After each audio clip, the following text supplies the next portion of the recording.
नमस्कार प्रिय विद्यार्थियों। आशा है कि आप सभी लोग घर में सुरक्षित और स्वस्थ होंगे।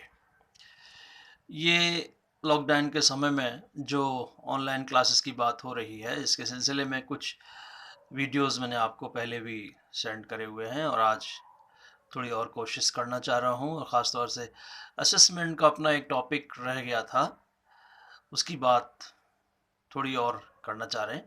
तो उसमें आप देखिएगा कि जो हमारे छात्रों के असेसमेंट की जो बात है, तो हमारा लक्ष्य ज़्यादातर विद्यार्थियों को प्रमोट करना होता है, अपग्रेड करना होता है उनको, और इसके लिए हम पूरे प्रयास करते हैं कि तमाम ऑप्शंस हम रखें बच्चों के सामने। दरअसल बच्चे जो हैं वे कई बार ऐसे हो सकते हैं कि जिनकी लिखित जो क्षमता है, एक्सप्रेशन जो एबिलिटी है, रिटन, वो बड़ी अच्छी है, और कुछ बच्चों की हो सकता है कि वो लेखन उनका इतना अच्छा ना हो, लेकिन वो ओरल बड़ा अच्छा प्रेजेंटेशन अपना कर सकते हैं। तो डिपेंडिंग ऑन कि बच्चे की एबिलिटीज़ क्या हैं, कई तरह के ऑप्शंस हम उनको उपलब्ध कराते हैं। तो ये सब बातें जो हैं हमें आपको ध्यान रखनी है, और हमारा उद्देश्य होता है कि हम बच्चे का जो असेसमेंट करें उससे बच्चे आगे प्रमोट हों, है ना? पूरी कोशिश हमारी रहनी चाहिए कि हमारे विद्यार्थी अगली कक्षाओं में जा सकें। तो सबसे पहले हम बात करेंगे कि जो हमारा असेसमेंट है उसका एक पर्पज़ ये है कि हम we will be able to filter out, हम लोग फ़िल्टर कर सकें, हम अच्छे और अधिक अच्छे विद्यार्थियों में बच्चों को बाँट सकें depending on the assessment report. तो हमें इस तरह के वहाँ पर अपने प्रयास करने होंगे ताकि बच्चों ने जो परफॉर्मेंस दी हुई है, उसके आधार पर हम ये तय कर पाएँगे कि कौन से बच्चे बहुत अच्छा कर रहे हैं और कौन से बच्चे औसत दर्जे का उनका परफॉर्मेंस है।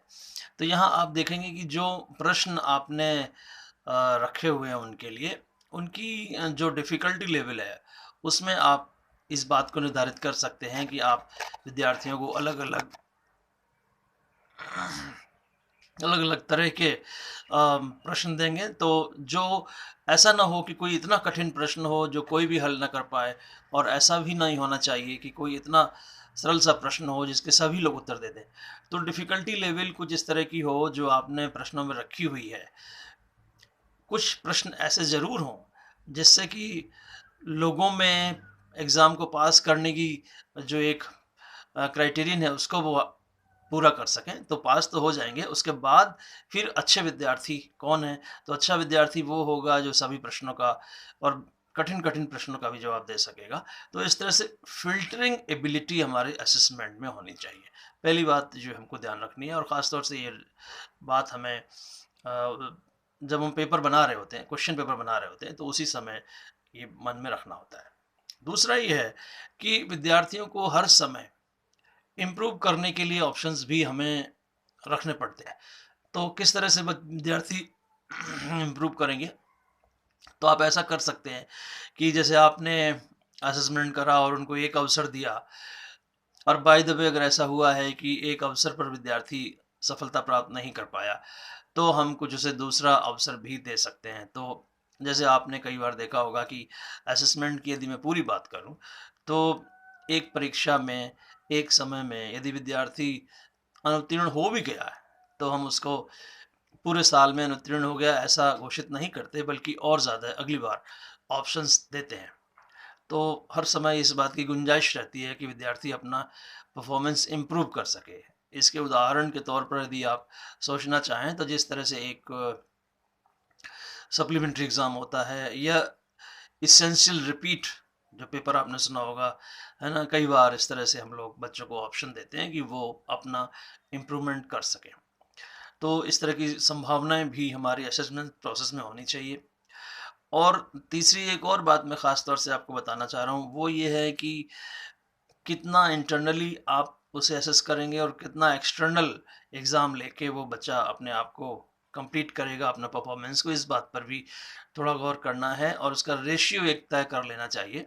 दरअसल ऐसा हो सकता है कि जिस दिन एक्सटर्नल एग्ज़ाम हो, उस दिन परीक्षा आदि के तनाव के कारण या किसी अन्य वजह से हो सकता है मैं उस दिन बीमार ही पड़ जाऊँ, तो उस बीमारी आदि के कारण भी हो सकता है कि हमारा एक्सटर्नल एग्ज़ाम जो है वो ज़्यादा अच्छा ना हो पाए। तो उस ऐसी स्थिति में हमें इंटरनल, जो बच्चा आया है साल भर, उसने अटेंडेंस किया, उसने क्लासरूम एक्टिविटीज़ में भाग लिया हुआ है, असाइनमेंट जमा किए हुए हैं, तो इन सब बातों पर भी उसको मार्किंग हम देंगे, मार्क्स देंगे। तो ये एक है, एक तय कर लेना होता है पहले से कि इंटरनल और एक्सटर्नल का रेशियो क्या होगा। और जहाँ तक स्पेशल एजुकेशन की बात है, तो हमारे विद्यार्थी चूँकि विशिष्ट आवश्यकताओं वाले हैं, वहाँ भी हम देखेंगे कि कई बार ऐसा भी हो सकता है कि उनको और ज़्यादा कुछ रियायतें, कुछ सुविधाएँ देनी पड़े।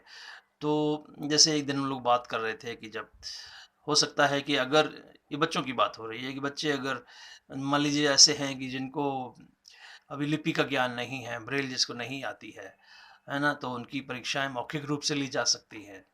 अदरवाइज़ हम स्पेशल एजुकेशन में एक और कॉन्सेप्ट हमारे यहाँ बहुत ज़्यादा है जिसको आपने अध्ययन किया होगा, आईईपी, इंडिविजुअलाइज्ड एजुकेशनल प्रोग्राम। तो इसमें भी हम लोग कई बार हर बच्चे की विशिष्ट आवश्यकताएँ, उसकी विशिष्ट क्षमताएँ, है ना? और उसकी चुनौतियाँ और क्या-क्या है, इन सब बातों पर ध्यान रखते हुए हम उसका असेसमेंट करते हैं। और कई बार ऐसे भी होता है कि हम हर विषय का, उसका रोज़ाना उसने क्या काम किया, कितना उसका आगे बढ़ा, हर विषय का प्रतिदिन कैसे-कैसे वो आगे बढ़ा है, कैसे-कैसे वो सीख रहा है, इस बात का एक रिकॉर्ड भी रख लेते हैं।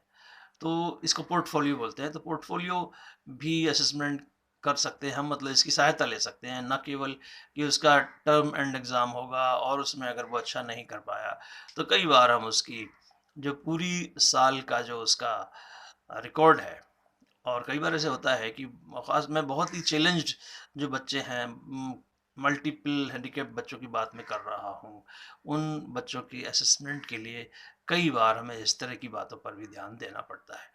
तो यही उम्मीद करूँगा कि आप लोग अपनी परीक्षा की तैयारी कर रहे होंगे, और मेरी तरफ से आपको शुभकामनाएँ, और जल्दी ही ये लॉकडाउन की स्थिति समाप्त हो, सभी लोग स्वस्थ रहें, ऐसी मैं कामना करता हूँ, और जल्दी ही अपना विद्यालय सामान्य तरह से खुले और हम और आप मिल सकें और वहाँ पर फिर से एक बार चर्चा इन बातों की होगी। धन्यवाद।